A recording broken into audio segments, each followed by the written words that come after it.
One of the most emotionally draining experiences that somebody can have is the need to obtain guardianship over a loved one.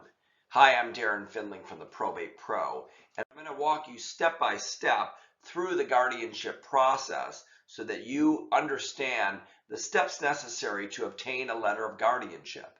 I'm going to walk you through all the major steps with the ultimate objective of getting the court to enter an order appointing you as the guardian and receiving a letter of guardianship.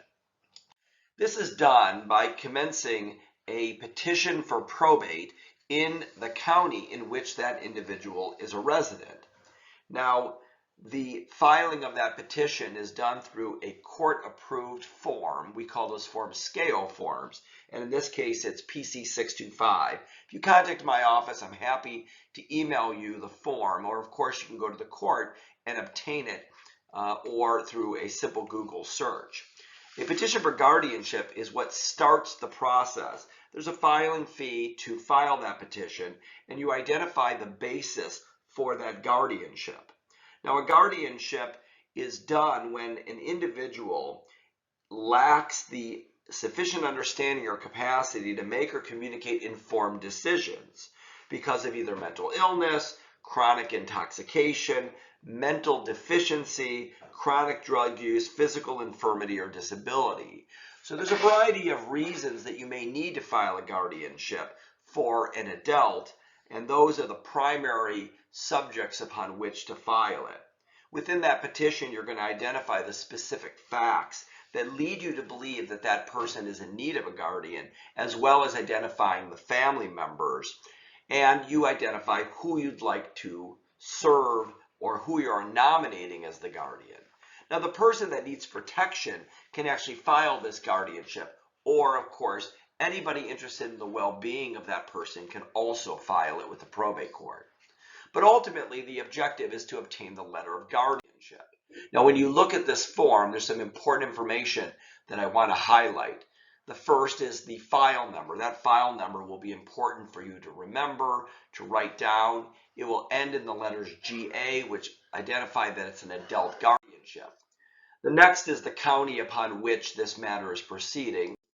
And of course, in the matter of refers to the name of the individual upon which the court has protection over. Who does the court have guardianship over?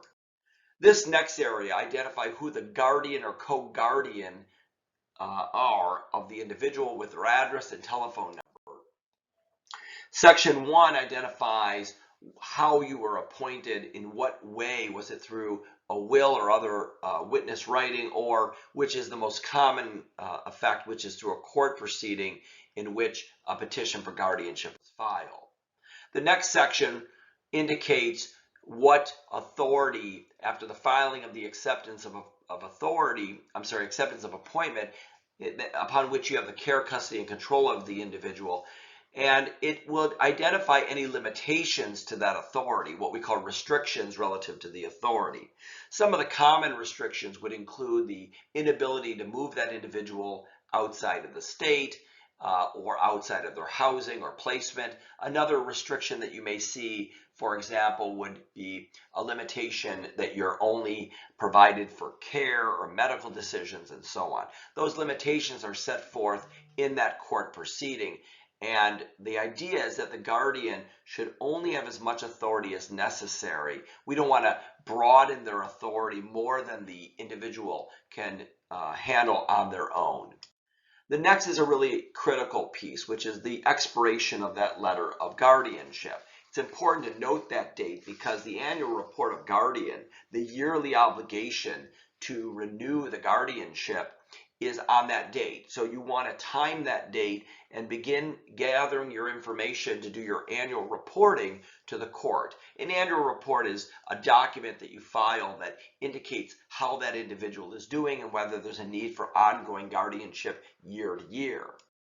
The next is, of course, the signature of the court and the date upon which the court signed it. And then at the bottom, there is a space upon which the document itself can be certified, so that that letter of guardianship will have some form of seal on it or signature, so that when you present it to entities like care providers or hospitals or placement, they understand that that document itself is a legitimate letter of guardianship and not an altered document.